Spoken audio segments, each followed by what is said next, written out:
आतंकवादी भी बता दिया, हमें खालिस्तानी बता दिया, हमें टुकड़े टुकड़े गैंग बताया गया, हमें नक्सली बताया गया, हमें माओवादी बताया गया।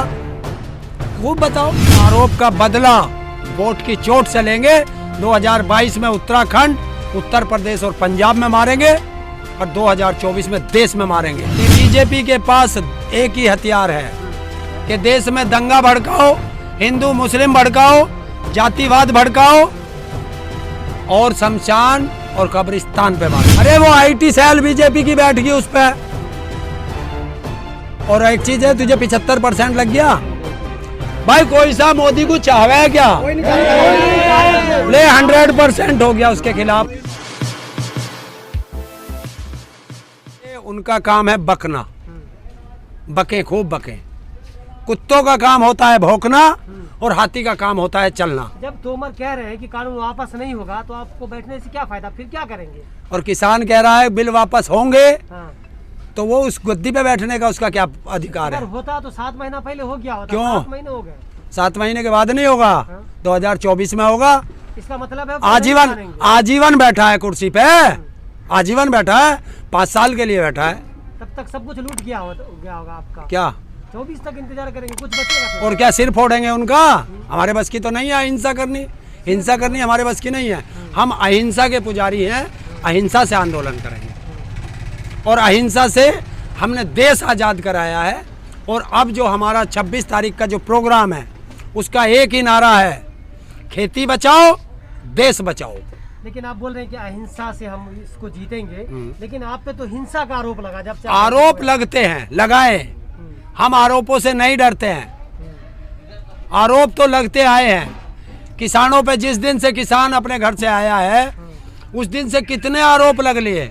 हमें तो आतंकवादी भी बता दिया, हमें खालिस्तानी बता दिया, हमें टुकड़े टुकड़े गैंग बताया गया, हमें नक्सली बताया गया, हमें माओवादी बताया गया। खूब बताओ, काम है उनका, करें। लेकिन वोट की चोट आएगी। सारा एक एक किसान इन सब को अपने दिलों में बैठा के बैठा है। जितने आरोप लगाए हैं, एक एक आरोप का बदला वोट की चोट से लेंगे। 2022 में उत्तराखंड, उत्तर प्रदेश और पंजाब में मारेंगे और 2024 में देश में मारेंगे। नहीं होगा। हाँ, देश की जनता समझ चुकी है कि बीजेपी के पास एक ही हथियार है कि देश में दंगा भड़काओ, हिंदू मुस्लिम भड़काओ, जातिवाद भड़काओ और शमशान और कब्रिस्तान पे बात करो। ये ना शिक्षा पे बात करेंगे, ना रोजगार पे बात करेंगे, ना विकास पे बात करेंगे, ना कृषि कानूनों पे बात करेंगे, ना गन्ना किसानों का पेमेंट पे बात करेंगे, ना एमएसपी पे बात करेंगे, ना बिजली पे बात करेंगे जो देश में सबसे महंगी है, ना महंगाई पे बात करेंगे। अभी एक आरोप लगा, मतलब एक सर्वे हुआ है एक निजी चैनल का, वो कह रहे हैं कि कोरोना काल में पिछले 3-4 महीने में मोदी के कामकाज को 75% अच्छा माना गया। कौन सा सर्वे? किसने सर्वे कर दिया? ये एबीपी न्यूज ने किया। अरे यार, इन कुत्तों की बात मत कर। ये तो सारे बिकाऊ में चैनल हैं, ये तो तलवे चाट रहे हैं सारे चैनल। इन मीडिया का तो काम ऐसा हो गया है। तो 75% लोग तो हाँ बोल रहे हैं ना। कौन बोल रहा हाँ? अरे वो आईटी सेल बीजेपी की बैठ गई उस पे। और एक चीज है, तुझे 75% लग गया भाई, कोई सा मोदी को चाहवे क्या? ले 100% हो गया उसके खिलाफ। इसे सर्वे में लगा दिए। ये है यहाँ का जो देश है, और देश की जनता सबसे ज्यादा समझदार हो चुकी है। अब देखिए, मैं आपको बताता हूँ, जिसके परिवार का व्यक्ति इस कोरोना काल में मरा, ऑक्सीजन के बिना, दवाई के बिना, वो वोट देगा। जिसके परिवार की डेड बॉडियां गंगा में बही गई, जिसके परिवार की डेड बॉडियां गंगा के किनारे दफनाई गई, क्या वो वोट देगा? गन्ने का पेमेंट वाला, ये किसान जो सड़कों पे पड़ा है, ये वोट देगा? लेकिन आलू वाला किसान वोट देगा? लेकिन वो कौन लोग जो कह रहे हैं कि मोदी जी जो कर रहे हैं वो अच्छा कर रहे हैं? वो अंधभक्त हैं और आरएसएस के लोग हैं। बीजेपी की आईटी सेल है, ये वो लोग हैं। लेकिन वही लोग तो उनको जिताते हैं। अरे इन्होंने जिताया था, ये खड़े सारे, ये सब बीजेपी के वोट देते थे, इन्होंने बीजेपी को वोट दिया और इसकी सजा इनको मिली है कि ये सड़कों पे पड़े हैं। 22 में क्या रणनीति होगी किसानों की, किस तरह से किस मुद्दे पर वोट करेंगे? किसान का तो मुद्दा है ही, उसके अलावा कौन सा मुद्दा होगा आप लोगों के लिए? बीजेपी भगाओ, देश बचाओ। हर घर जाएगा किसान, हर घर सबको समझाएगा कि जिस तरीके से ऑक्सीजन पे देश की जनता मरी है ऑक्सीजन के बिना, अगर ये कानून लागू हो गए तो आप जो है इस रोटी के लिए भी मरोगे, क्योंकि ऑक्सीजन भी उद्योगपतियों के हाथ में थी और ये अनाज भी अगर उद्योगपतियों के हाथ में चला गया तो आप ऐसे ही तड़पोगे जिस तरह ऑक्सीजन के लिए तड़पे। भरोसा किस सरकार पे करेंगे आप? आपने एक पे तो भरोसा किया, आप पे खरा नहीं उतरा आपके हिसाब से, तो किस पे आपका भरोसा होगा? दूसरा आएगी, अभी समय है, बता देंगे। पहले इसे भगाओ, दूसरी जोन सी कोई सी आ जाए, लेकिन आपके लिए वो सरकार काम ना करे तो फिर उसे भगाओगे। हमने कौन सा ठेका लिया किसी का? इंतजार करेंगे। हम किसी के बंधुआ मजदूर नहीं हैं। ये देश की जनता है, यही चुनती है, यही गद्दी पे बैठाती है और यही सड़कों पे फेंकती है। एक बार अगर आपने चुन लिया, गलत थे तो फिर दोबारा भी चुन लिया। यार ये बार बार जो गलती हम कर चुके उसकी सजा हम भुगत रहे हैं। हम सड़कों पे पड़े हैं, उस सजा को ही तो भुगत रहे हैं और वो हमने नहीं, वो देश की जनता को बरगलाया गया था उसके नाम पे, राष्ट्र के नाम पे। हाँ तो उन्होंने काम भी तो किया। क्या किया? वो बोला था क्या किया? राम मंदिर के नाम पे वोट मिला, वो किया। उन्होंने 15 लाख का वादा किया था, दिया। वो तो पहले बुलेट ट्रेन लाने का वादा किया था, बुलेट ट्रेन लाते लाते हमारी पैसेंजर ट्रेन भी बेच दी। उन्होंने 2 करोड़ नौकरियों का वादा किया था, वो हमारी 2 करोड़ नौकरी हर साल खा गया। लेकिन ताऊ, आप लोगों को खुश होना चाहिए कि आप लोगों की जमीन के दाम बहुत तेजी से बढ़ रहे हैं। क्या?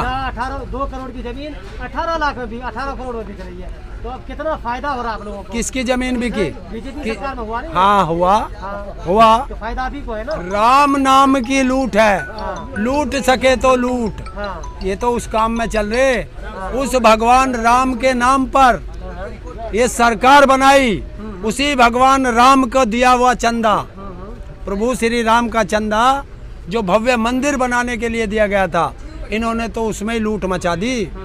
तो ये जो भगवान का घर नहीं छोड़ रहे तो इस आम जनता का घर क्या बसाएंगे? जो ये आरोप लगाए गए हैं तो उन्होंने तो खारिज कर दिए कि कोई घोटाला नहीं हुआ। कौन, किसने? चंपत राय ने भी। चोर कभी कहता है मैंने चोरी की है? बताओ, चोर कहेगा क्या? चोर कहता है मैंने चोरी की है, जांच कौन करेगा? लेकिन ताऊ, आपको तो खुश होना चाहिए ना कि आपकी जमीन के 8 गुना दाम बढ़ रहे हैं। अरे हमारी थोड़ा ही बिकी है, जमीन का 8 वो तो दल्लों की बिकी है, जमीन है ना, वो तो 2 करोड़ में बिकी है।